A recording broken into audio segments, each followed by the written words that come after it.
Welcome back to another episode of the Play Action Podcast presented by Warrior Student Media. I'm TJ Haws, joined today by my illustrious co-host, Caiden Bunting. How you doing today, Caiden? I'm good. How are you? I'm not doing so well. I'm really not. Sorry to hear After a poor week of football. It's understandable. I'm just not feeling the greatest. From a fan perspective, this week sucked. There's just not many good games. It's pretty boring, I have to say. But from my own personal perspective, I'm feeling great. Pittsburgh pulled off the upset against Tampa Bay. Got a dub. That was ridiculous. And, I'm feeling great, man. That's all I needed to see. I saw a Kenny Pickett dub. Even though he went out, whatever. It was not Mitch. Don't say it. Mitch did. No, okay, Mitch played all right. He played all right. Mitch made a difference. Whatever, dude. Okay, no. But no, we're not here to talk about that game. We got, obviously, our slate of games here to go over week 6. We're going to just jump right into it with Thursday night, Commanders, Bears. This game. Wonderful game. No, you. Why don't you start? Me? Yes. Okay. This game sucked. Agreed. 12-7. I mean, you got touchdowns in there, I guess. I mean, that's better than last Thursday night with the Broncos, Colts. At least Thursdays stink. Thursday football. Mr. Jeffrey Bezos paid so much money for Thursday night football just to get these terrible games. Like, I was debating on getting Amazon Prime to watch these games. No, you don't need to do that. I don't need to do that. I'll just pirate them or something just for a few minutes to see how poor the score is. But this offense for both teams was just so bad. Agreed. Defenses in general were all right. But now, what do you as the Bears fan of the podcast here, what are your thoughts on this game? Well, my thoughts are it was not a good game. I guess that could be anyone's thoughts. Yeah. But there's really not any other thought you could have about this game. It is ugly all around. I mean, if you look at Fields' stat line, it doesn't look like he did terrible, but nothing was in rhythm the whole game. Everything seems so funky. Mm-hmm. It's just so tough being a Bears fan, all right? When you lose to the Commanders, when Carson Wentz doesn't even throw 100 yards, it's so embarrassing. I was going to say Carson Wentz with the 99 passing yards. He's out 4 to 6 weeks now with a fractured finger. That's very sad to see. Prayers up to Carson Wentz. I'm a Wentz fan. I am too. I'm a big Wentz guy, so it's really sad. I think he's honestly been solid this year, despite the the Commanders' 2-4 record. Mm-hmm. Obviously, he doesn't show it, but Fields didn't look that bad. He had 88 rushing yards, 190 passing yards. Completion percentage is not good though. No, I don't think people really care about that, to be fair, but it's still wasn't great. Yeah, ugly stat. I don't know, dude. This game, it's just nothing to talk about. I really don't know what. It was just a poor game. One thing I do want to mention though is Carson Wentz is better than Roquan Smith. If you saw the block, you saw the nasty block that Carson Wentz laid down. I did see that on Roquan Smith. That made me a happy man. I don't think we need to extend Roquan anymore. No, I don't. A lot of Bears fans are against it. I was actually about to ask your thoughts on it. In all honesty, mm-hmm. Obviously, that block was come on, bro. It's Carson Wentz. Carson Wentz didn't even look back. He knew what he had done. He kept going. But do you really think? What do you think happens with Roquan? What do you think they should do? Because I think that's the big kind of focal point of this team right now is whether or not he's coming back or not. Yeah. A lot of speculation. They didn't agree on an extension. I think he does deserve big money. He's a great player, but I'd honestly would be surprised if the Bears held on to him just because of how the Bears are, mm-hmm. Management wise. So I'd love to keep him. He's one of my favorite players.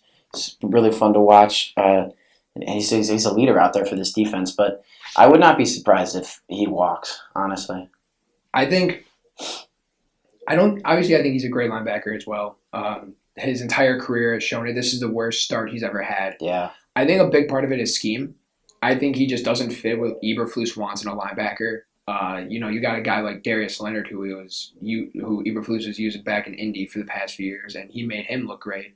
So most people, including myself, thought Roquan was going to be even better, putting a system similar to that. Yeah. But that's just, I guess, not what, suits him well. Not the case. So I could see him getting – I think if the Bears get a couple more losses down the road up till the trade deadline, I could see them potentially moving him. Mm-hmm. I don't think they'll be there's no rush to do it. But I think it's a situation where, a team's offering a really good compensation, like a first-round pick for him. Yeah. Why not? What type of trade value do you think he brings in? It's got to be at least a first. This is a dude who is technically still on a rookie contract. I mean, it may be his fifth-year option, but he is on a rookie contract. He's due for a big extension, young linebacker. I've been saying this for a while now. I think linebacker is going to be more important as the NFL, the seasons go on. I think that's going to become a very important position. So I could see a team making a big splash move, bringing a guy like that.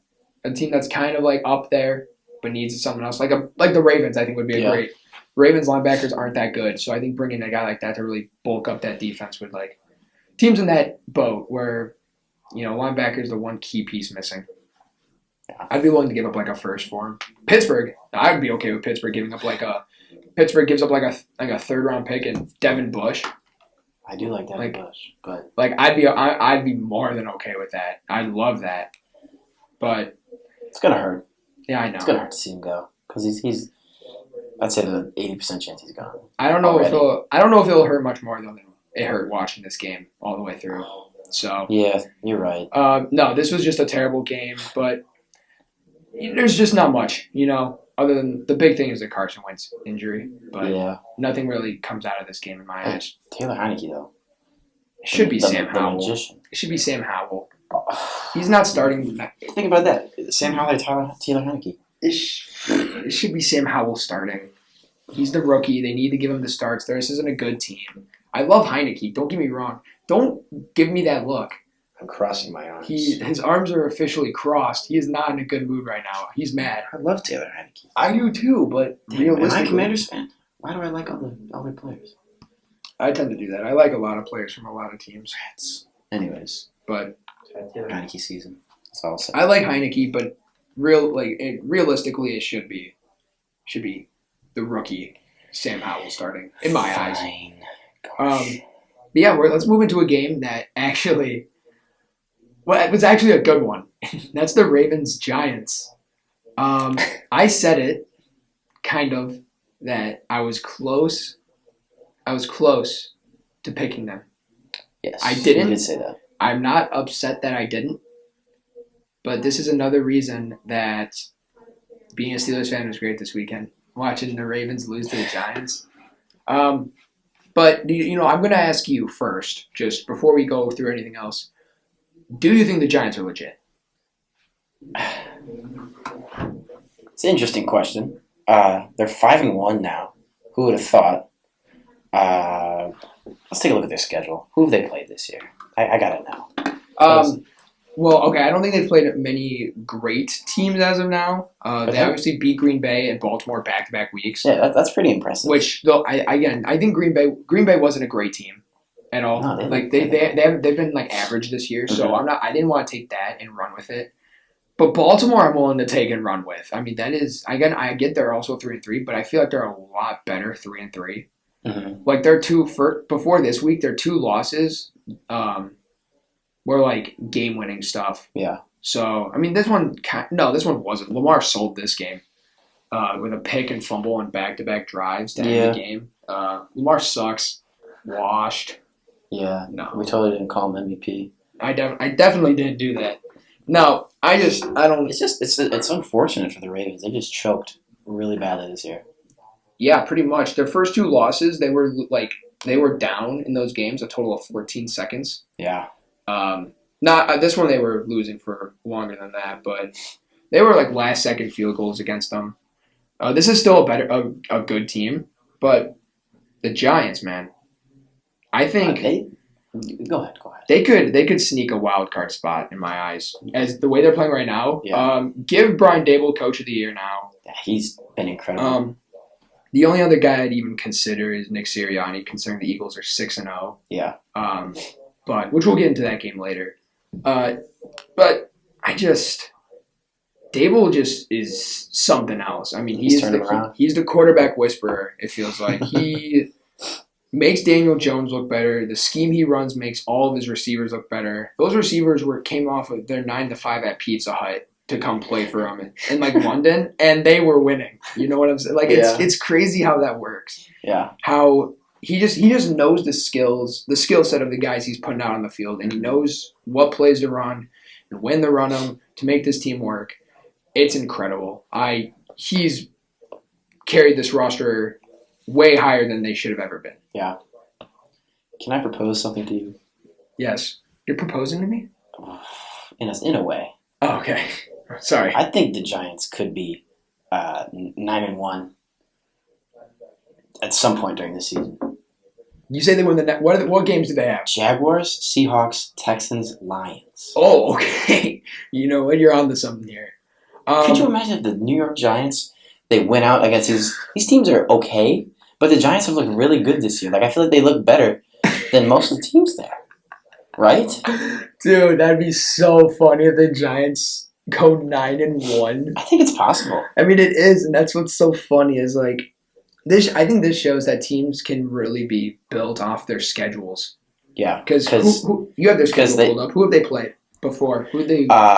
They snuck out a win versus the Titans, snuck out a win versus the Panthers, lost to the Cowboys by a touchdown, beat the Bears, beat the Packers, beat the Ravens. Like, Ravens are by far the best team they've played. Packers, somewhat close of a second. But after that, it's not great. Tennessee isn't a good team. Carolina's the worst team in football. Texans are one of the... Wait, you said Texans, right? They play the Texans coming up. Oh, they do? Oh, so you said them later on. Yeah. But yeah, these teams are not good. Because after my cute little 9-1, they still have to play the Eagles twice. Yeah, and they'll probably lose both those.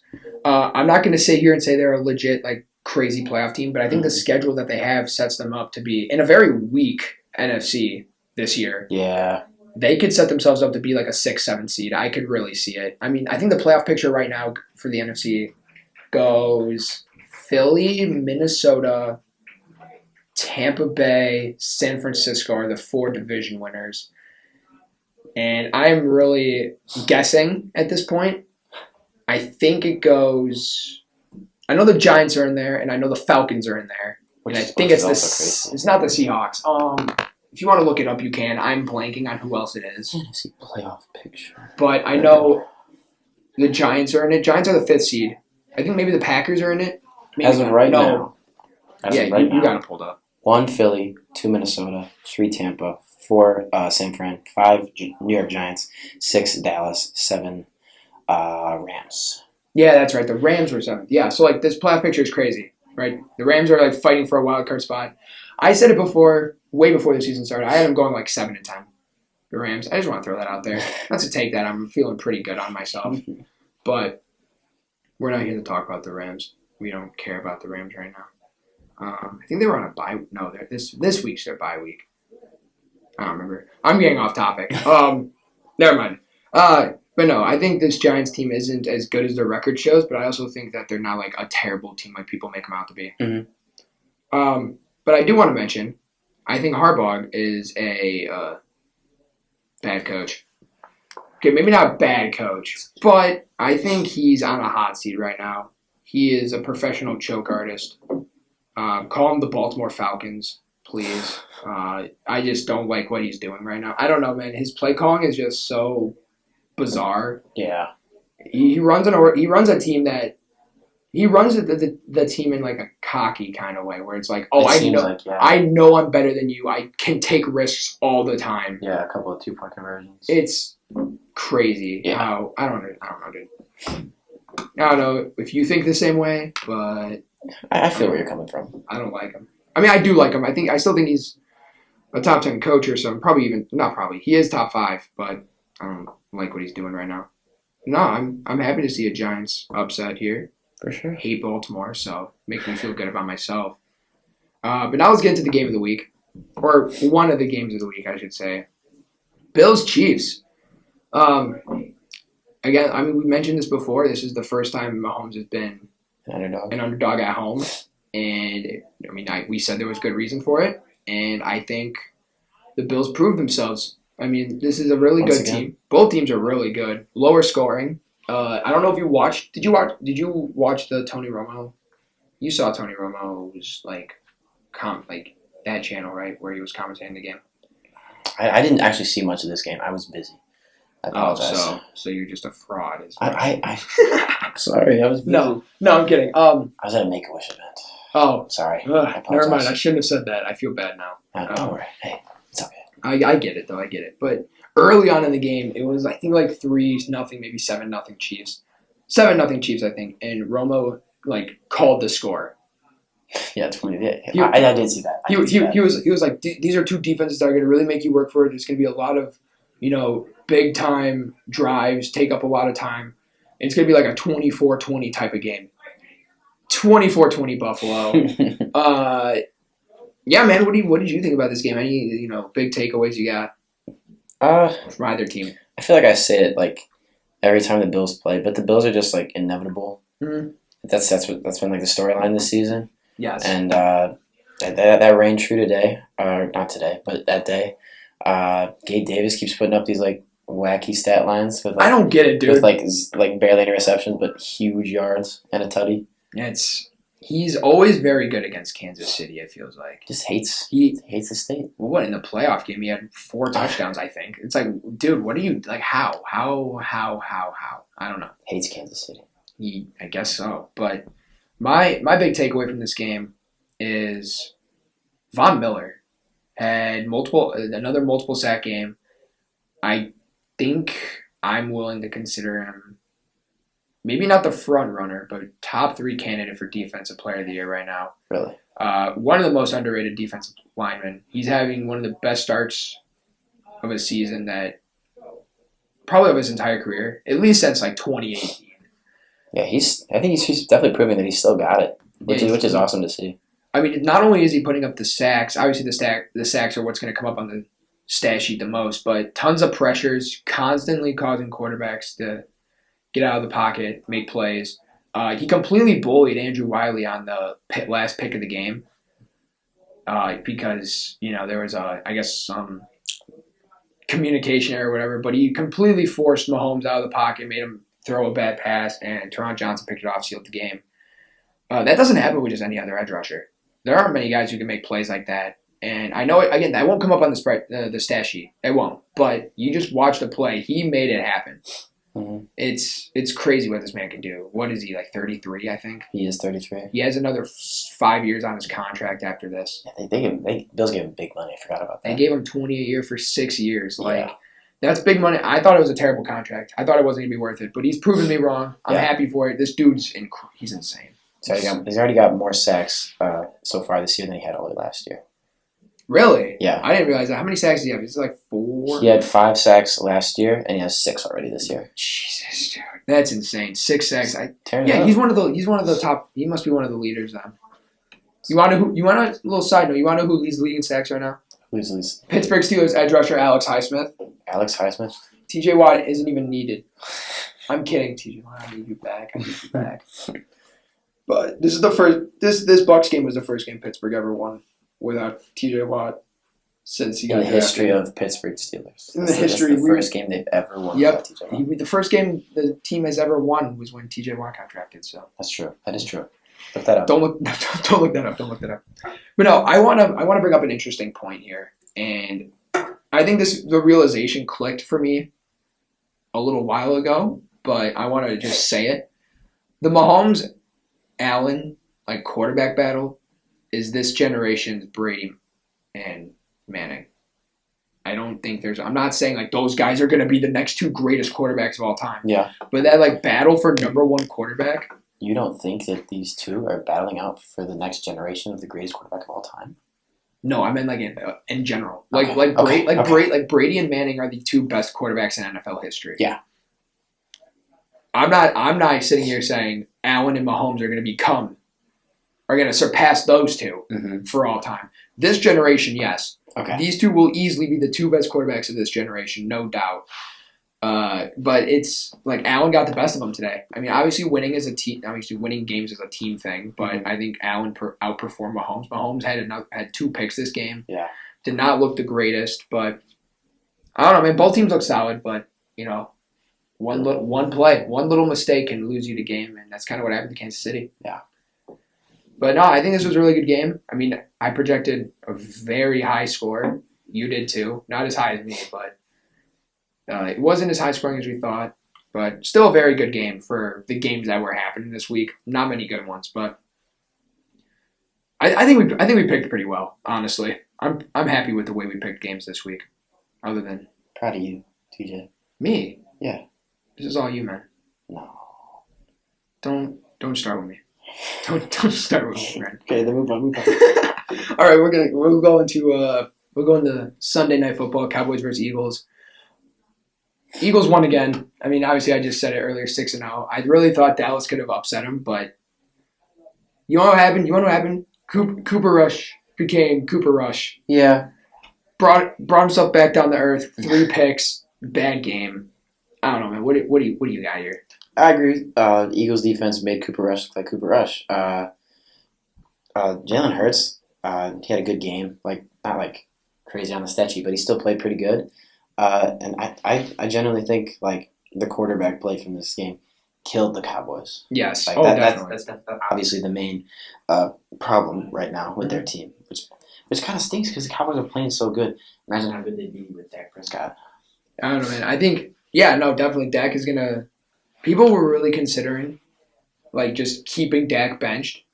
I brought that up. Well, I mean, bringing it up is one thing, but I wasn't agreeing with it. People were seriously out there saying, like, keep Cooper Rush no matter what. I was saying, bring Dak in right away. If he sucks, then put Cooper Rush back. Mm-hmm. Which I'm kind of okay with that idea still. Maybe not nearly as much as before. Yeah. I get he's a backup quarterback, but, he's played like 4 or 5 really good games. Or, 4 good games. He had 1. This is the first bad game he's had. Mm-hmm. And people are like, I can't believe anyone trusted in him. And it's like, that's 1 game. You can't judge him based off that. Exactly. I get he's a backup in, like, throughout his career. Yeah, he's got about this. His career, but people are, like, hyping up Geno Smith. Geno Smith has been a backup for the past 6 years. Yeah, but obviously Geno's playing better than Cooper Rush. I get that. But, like, if Geno has 1 bad game, people are going to be like, go draft Bryce Young right now. It's like, I think Geno's worth it. He's playing great this year. He's playing like a top 10 quarterback. He is. And that's just right now he is playing like a top 10 quarterback. But I don't know. Putting Cooper Rush on a shorter of a leash is fine. But people saying like, "Oh, Cooper Rush sucks." And it's like he's won every game Dallas has won. Yeah, they're 4-2, and he's won all those games from Dak. Mm-hmm. Obviously, was injured, but he lost that game. Technically, he played most of that game and lost. Yeah. Speaking of the other quarterback, Joan Hertz, you had mentioned it. He played great. I saw this as like his prove-it game in a way. You're going up against number 1 defense, and he just diced him up. Mm-hmm. It was incredible. You could say he proved it. You know what? I'm willing to say that. He proved it. Yeah, it was awesome. I love Jalen Hurts. He's on my fantasy team, so I was kind of happy to see him play well. Lucky. You know what? You want to know what bothers me? What bothers you? I've been seeing some like TikToks and stuff, like tweets and all that, talking about where the NFL is like in terms of all the teams, right? So, I see a lot of people putting 4 like tiers of teams right now. Okay. People say it goes. You at the top, it's the Chiefs and Bills. Right below them is Philly. The very, very bottom is like Carolina and probably Houston, and then everyone else is in that middle tier. Really? But what bothers me is that why are we putting Philly? Why are we putting Philly below Kansas City and Buffalo? Can you explain that? Does that make sense to you? If do you think the Eagles are on the same level as them? I would consider putting the Eagles above them. Really? Even. I understand record isn't everything, but this team looks like really good. They just went up against the number 1 defense and destroyed them pretty much. That is true. You can't just take that and it's like, oh well, the Cowboys offense sucks. I get the offense sucks, but Jalen Hurts put up good numbers against this defense. This offense played good against the number 1 defense in football right now. arguably, I should say, top 3 defense at least. And this defense complements them extremely well. Very hard offense to stop, very good defense that locks down. Darius Slay's the best corner in football this season. Like, how can you? Maybe Buffalo is better. I don't think Kansas City is. I could agree with that actually. With your Kansas City, I don't know. I think the Bills would still roll them. You roll them? I don't know about roll, Really? but they definitely take them on. Well, yeah, if they played each other, they would take them on. You know what I mean. Okay? I mean, I think it would be a close game, but I really I would put all my money on Philly. I think Every last dollar. Every single dollar. Maybe not my first dollar, but that's a SpongeBob reference. But had to throw one in there. I felt like it. Okay. What's wrong? Nothing. Over there. No, but I think the fact that people are like, oh, it's the Bills and the Chiefs, which means they're the best, doesn't give them the right to put Philly under them. I think Philly. It is weird to have Philly in their own tier below them. Because Philly is at least up there. Yeah. Right next to them. Yeah. Philly is playing like the best team in football. Or, again, at least a top 3 with the Bills and the Chiefs. Yeah, I can't wait to see Philly go 7-0 next week. They play the Pittsburgh Steelers next week. That's just not true. That's just a lie. Oh, they're not playing the Steelers next week? No, they have a bye week next week. They have a bye week? Week 7. This week. Oh, dang it. They skipped it on here. Well, I can't wait for 2 weeks. It's for them to go, 7-0. 6-1. When Kenny Pickett goes out and destroys Kenneth Pickett. Kenneth? Don't call him. All right. Until Kenny Pickett wins a game, I know they beat the Bucs, but Mitchell Trubisky came in and played. Until Kenneth Pickett wins a game, he's not Kenny, he's Kenneth to me. That's gross. Okay, so if we beat Miami Sunday Night Football, you will start respecting him. I will. I better hear that. Okay? As of right now, he is Kenneth. That's gross. Kenneth Shane Pickett. Yeah, you looked that up, didn't you? No, in my brain. You totally looked that up. Okay, whatever. But now this Sunday Night Football game was really good. Really enjoyed it. Love seeing Philly get another win. I consider myself an honorary Philly fan because Pittsburgh's in Pennsylvania. Yeah, sure. I'll bandwagon. Hop on the 7-0. I am totally 6-0 team. I'll admit I'm hopping on the Jalen Hurts bandwagon right now. Well, I consider myself an honorary I'd say Bills fan.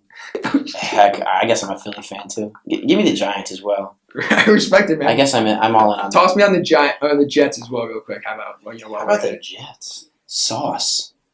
Sorry, we're getting off topic. Yeah, get it. I do love me some sauce. That's all I'll say. I'm a sauce guy too, I guess. I mean, I don't know. Sauce guy. Get out of here. All right, you know what? We're gonna move into the greatest game of all time here. Broncos versus Chargers. This game. Oh yeah, baby. This game sucked again. Let's ride. I projected the Broncos to score 17 points in hopes that they would score the most points they have all season. They scored 16 again, and I'm upset. This game sucked. I don't know why the Chargers just couldn't do anything against them. Yeah. I was watching the game. Russ. I'm like, dude, this first quarter, Russ is cooking up. Russ is cooking. He's cooking. Yeah, the filet mignon. You know what? You want to know what he was cooking before? You want to say what he was cooking before? You said it best. Boiled hot dogs. Boiling hot dogs. But he looked like a real chef in that first quarter. I must agree. Can I read you these stats? I'd love to hear these stats. Russell Wilson in the first quarter, 10 for 10 passing, 116 yards, and a touchdown. There looks great, right? It's a big, fat, juicy burger right there. The rest of the game. Yeah. 5 for 18 passing, 72 passing yards, no touchdowns. Hot dogs. You know what? No buns. No, I disagree. I disagree. What? I disagree. I am willing to upgrade Russell Wilson a tiny bit. Oh. From boiling hot dogs to cooking some toast. Maybe burnt. Maybe burnt toast. Burnt but toast. I think I'd rather, watch him cook a little bit of toast and boil some hot dogs, you know what I'm saying? At least it takes some skill to boil hot dogs. Maybe you're right. It takes skill to play that bad. So I agree with your toast. There we go. It's easier. I respect it. Russell Wilson is cooking up some burnt toast. Cooking up some burnt toast. I don't know, dude. Both quarterbacks were not good. I'm not going to sit here and destroy Russell Wilson and say Herbert played great. Because he threw the ball 57 times. No passing touchdowns. No. The second time this has ever happened. No. First time was Kyler Murray. I don't know when, but I just saw that stat earlier. I'm happy you mentioned it too. Both teams sucked. This game sucked. I hate Denver so much. Did they have more primetime games this year? Probably another 7 with our luck. Rats. So I do want to ask you a question. This is a completely random question I would love in a sense. I'd love to. So we know that the running back group for Denver was Javonte Williams and Melvin Gordon, right? Two solid running backs, or at least we thought. Melvin Gordon was cutting into the carries that Javonte Williams was getting. He gets injured. Then this week, Melvin Gordon got 3 carries for 8 yards, and the other running backs were Latavius Murray and Mike Boone. Heck yeah, Mike Boone. So if Melvin Gordon can cut into a borderline top 10 running backs carries in Javonte Williams, why can't he cut into a guy like Latavius Murray's? Like, what do you think happens here? What do you think happens with Melvin Gordon, I guess is what I'm getting at. I think Nathaniel Hackett hates his guts. I couldn't agree more. On a more serious note, Melvin Gordon's had some ball security issues earlier this season, so I can definitely see that as a reason. But you're really going to give the ball to Latavius Murray 15 times? And give Melvin Gordon the ball 3 times? That's so whack. I can see a trade happening in the future. Trade away Melvin Gordon. I just don't think they like him. If you're going to run the ball that much with Latavius Murray, and Latavius Murray isn't bad by any means, but it's not like he's anywhere near where Javonte Williams was. Yeah, for real. So, I don't know. I think Melvin Gordon, I don't think he's happy because he said it in a press conference. He was like, I can't, this isn't an exact quote, but he said something like, I thought I could contribute more and get the job done, but I guess they don't see it that way or something like that. Kind of throwing a little bit of shade at Hackett. Mm-hmm. We've said it. I think you and me agreed on this. Hackett is bound to leave soon, honestly, even if it's first year. He sucks. But let's talk about the end of the game. Broncos fumbled this game so hard, literally. It's such a Broncos thing to do this season, especially. Choke away game. You want to describe? Can you describe to us what happened? If you saw the play, I'm assuming you did. I didn't see the play. I'm gonna be honest. You didn't? I didn't. Dude. I know they choked though. I didn't see the play, but I know they choked. You really? No. You really are. I didn't see the play. You really are a fraud, huh? I'm sorry. I had therapy last night. I didn't see the game. Oh, dude, you are making me feel bad for saying this so much. You have to stop. You have to stop this. It's so funny. I'm sorry. Continue. Okay. Never mind. Okay. So pretty much overtime, Chargers 4th down, punt it. Return man for the Broncos is getting ready to catch it, right? You got the blockers on the outside who kind of block. Yeah. I mean, I guess that sounds really repetitive, but one of his blockers is right in front of him, and he's getting ready to catch it. And one of the Chargers guys pushes him into the return man. Return man falls back, hits him in the stomach. Chargers recovered, kick a field goal, win the game. Wow, it was awesome. That is a Broncos way to go out. It was awesome. It was incredible. And this game sucked. No other way to put it. This game was actually terrible. I think next time Broncos are on primetime, I don't think we're even going to talk about them anymore. I hope not. I know we talk because I think it's nice to talk about the primetime games. Everyone's going to be able to watch them. But it's the Broncos. I'm done talking about Denver. We should have never talked about this game. I apologize to anyone's ears who had to listen to us talk about the Denver Broncos. But it sucked. It sucked. The start and end of this week were bad. The rest of this week wasn't good. Not a great week of football, to be honest. Could you call this just midweek? Midweek. I agree. Midball. Now, with that being said, we're going to conclude this episode here. Is there any other final words you want to add about any of these games before we sign off here? Let's ride. No. I'm not. No. Let's ride off into the sunset, eating our boiled hot dogs on burnt toast. Into the draft lottery. They don't even do the lottery. That's NBA. Do they even have those picks? No, they traded them away. They traded away. Well, Seattle, you're welcome. Seattle traded away a great quarterback and got better, so that's awesome for them. Yeah, heck yeah, actually. But no, that's going to do it for this episode of the Play Action Podcast, presented by Warrior Student Media. I'm TJ Haws. He's Caiden Bunting. We'll see you in the next one. Bye.